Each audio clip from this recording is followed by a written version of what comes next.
Oh, atas. jadi di lantai atas itu satu row itu semua fasilitas nenek kakek dan keluarga besar berkumpul di kamar tidur. Iya.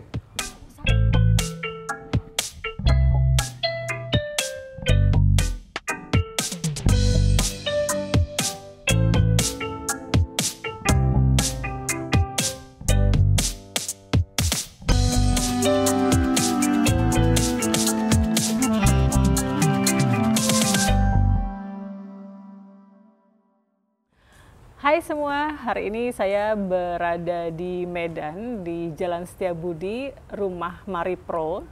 Dan senang sekali hari ini kebetulan jumpa arsiteknya yang merancang rumah ini. Dan ini kebetulan yang menyenangkan ya Mas Mamo ya. Saya pengen tanya, ketika ketemu dengan keluarga besar yang sangat berbeda ya dengan keluarga-keluarga pada umumnya di Jakarta, keluarga inti di Jakarta, ini keluarga kan extension family itu selalu gathering, berkumpul bersama. Apa mau kesan ketika bertemu dengan keluarga ini untuk kemudian mendesain rumah mereka? Keluarga ini memang eksepsional kalau saya bilang ya. Jadi kedekatan hubungannya itu tidak hanya karena melulu secara general kebiasaan-kebiasaan etik, tapi lebih kepada ya mereka memang dekat satu sama lain gitu ya. Diceritakan singkat bahwa keluarga ini adalah suami istri, punya 6 anak. Waktu Mamo datang ke sini, 2 yang belum menikah, yang lain sudah menikah dan punya anak. Dan kalau nggak salah saya hitung tuh setiap kumpul keluarga mereka aja ya setiap hari pagi dan sore 20 orang berkumpul bersama. Karena kebetulan di sini sekolah cucu-cucu itu sama, lesnya juga banyak yang sama, sehingga pulang sekolah itu mereka di pool ngumpul di sini dulu, ada yang les di sini, ada yang kemudian apa, dan anak-anaknya semua pegang usaha keluarga, yaitu kerja di toko. Jadi di sini adalah tempat gathering, nanti kalau mereka sudah kerja dari toko dijemput oleh orang tuanya terus pulang ke rumah. Makanya di sini rame terus pagi sore. Jadi kita balik ke tahun 2003-2004 itu, setelah datang ke sini kemudian melihat keluarga ini, kemudian mulai mendesain. Apa yang Mamo tuangkan dalam desain dari hasil mengamati kebutuhan dan karakter klien serta pemikiran Mamo? Ini juga sesuatu yang sederhana sekali ya sebetulnya.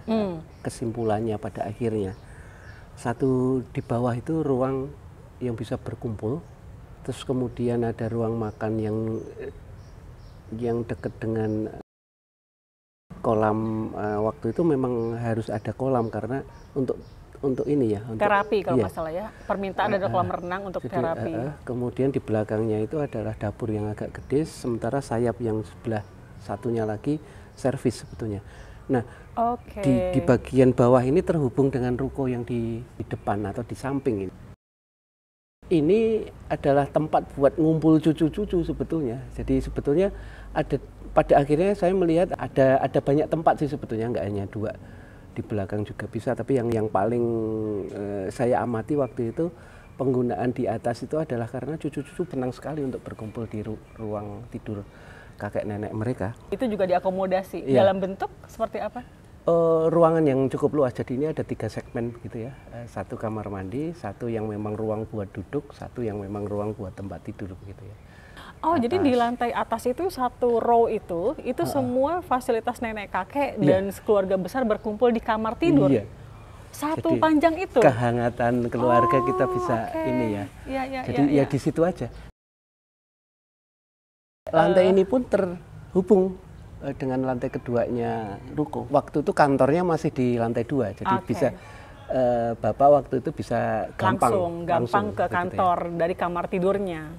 Nah, yang tidak diperhitungkan pada akhirnya adalah ketika ternyata justru kegiatan yang berlangsung itu lebih banyak di lantai 2 pada akhirnya sehari-hari itu muncul tempat makan di depan.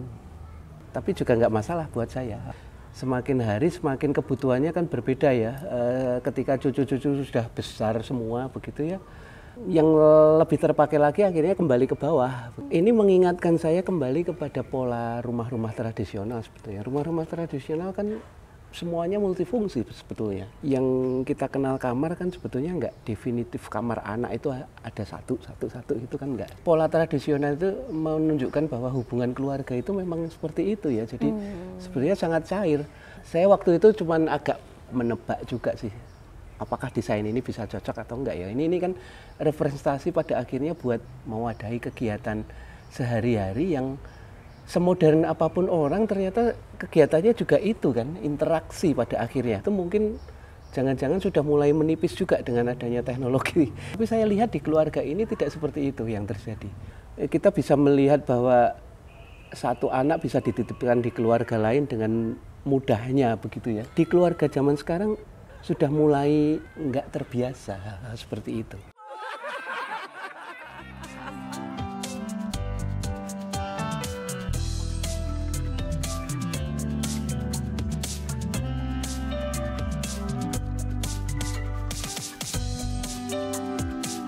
Kalau kita masuk ke rumah ini, yang paling menarik perhatian dan rasanya sebagai magnet kita untuk datang, duduk, naik itu di tangga ini. Tapi tangga ini sendiri sesungguhnya adalah atap bangunan ya, Mo ya? Iya, ini utilitas menyembunyikan beberapa ada rumah pompa, gudang dan segala macam. Ada bagian yang bisa agak dipisahkan tapi juga terhubung dengan mudah untuk surfingnya ya. Yaitu? Jadi sayap-sayap ini entah dari sana entah dari sini gitu ya. Oke, jadi ini sebetulnya membuat keterhubungan. Ide saya waktu itu seperti itu, tapi ketika saya amati pelan-pelan gitu ya, ternyata bergeser sebetulnya. Jadi inti rumah itu benar-benar ya kamar Bapak Ibu, inti rumah. Jadi akhirnya magnet ditariknya itu justru di situ gitu ya. Bagian ini benar-benar akhirnya ya jadi publik sepertinya. Bahkan sempat saya dengar waktu itu ini bagian dari extension mereka untuk studio foto luar kalau nggak salah. Ketika taman ini masih benar-benar fresh begitu ya. Hanya halaman untuk mengenerate satu ruang terbuka yang bisa dilihat dari kamar Bapak Ibu ke sini. Jadi mereka selalu bisa melihat taman ini sebetulnya. Oke. Dan juga saya lihat kalau misalnya keluarga di luar keluarga inti, anak menantu cucu datang, di bawah kamar itu menjadi ruang keluarga yang punya view ke sini dan itu yang membuat nyaman sekali juga ya. Yang jadi center itu sebetulnya atas bawah ini, tapi bawah ternyata nggak terlalu penting sepertinya, hanya untuk menerima tamu apa segala macam. Bahkan tamu pun kadang-kadang diterimanya di atas, di taman begitu ya. Dan di atasnya sendiri kan ada taman lagi sebetulnya. Oh iya betul. Jadi di atasnya atap ruang tidur utama ini yang bisa diakses dari samping, dari ruko juga bisa, dari rumah ini juga bisa.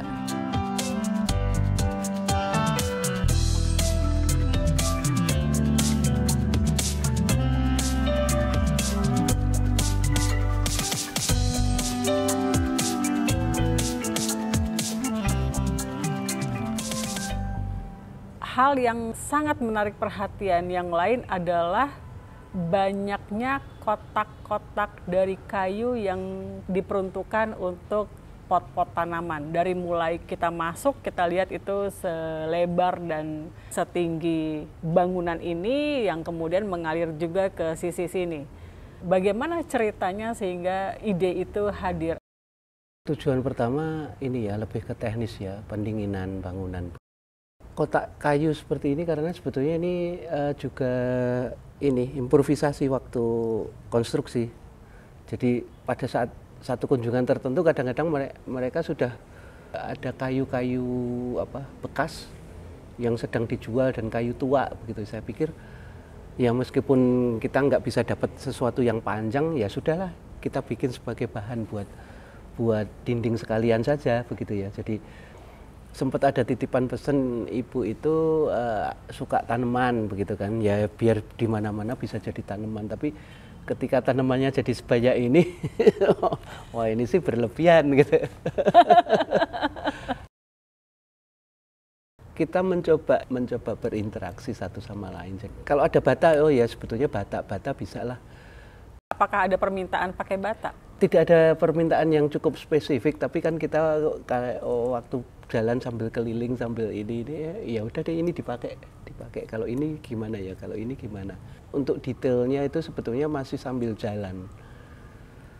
Saya sendiri juga belajar kembali ketika mendesain di tempat-tempat yang ini berbeda gitu ya, memang kita mesti punya jarak toleransi dulu gitu ya, itu supaya tidak harus terjadi kesulitan waktu memakai. Tapi intinya klien dan keluarga sangat happy dengan rumah yang terbangun ini. Yang paling penting justru mereka happy gitu. Mereka happy ya.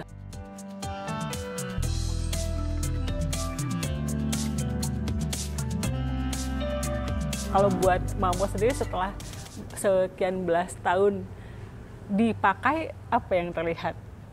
Kalau buat saya lebih ke sarana belajar aja sih. Hampir semua rumah yang dibikin itu kan pasti ada perubahan ya, kecil-kecil, karena kebutuhannya juga berkembang. Saya selalu ingat Pak Paksana selalu bilangnya yang tidak berubah itu ya perubahan. Saya pikir yang saya suka itu adalah bahwa rumah ini kalau membawa kebahagiaan, syukurlah. Saya belajar banyak dari keluarga ini karena apa ya, maksudnya memang ya tidak banyak, bahkan di keluarga saya sendiri, keluarga besar maupun keluarga saya sendiri gitu, banyak hal-hal yang saya mencoba melihat ini sebagai cermin begitu ya, selalu bisa rekat dan hangat. Mereka selalu tetap masih berusaha menghargai apa yang dipikirkan arsitek. Bahkan ini kan pengalaman mereka pertama dengan arsitek kan sebetulnya. Betul. Jadi ya pelan-pelan kita interaksinya dua arah pada akhirnya. Dan saya pikir ya saya suka karena saya sudah berproses di sini gitu ya, Pak. Ini bagian yang melengkapi catatan kehidupan saya. Saya pikir itu hal yang mungkin malah lebih penting ya. Ya. Itu lebih penting. Oke teman-teman, itu ngobrol-ngobrol saya dengan Mamo. Semoga kita ketemu lagi di tempat lain ya, Mo. Terima kasih. Terima kasih.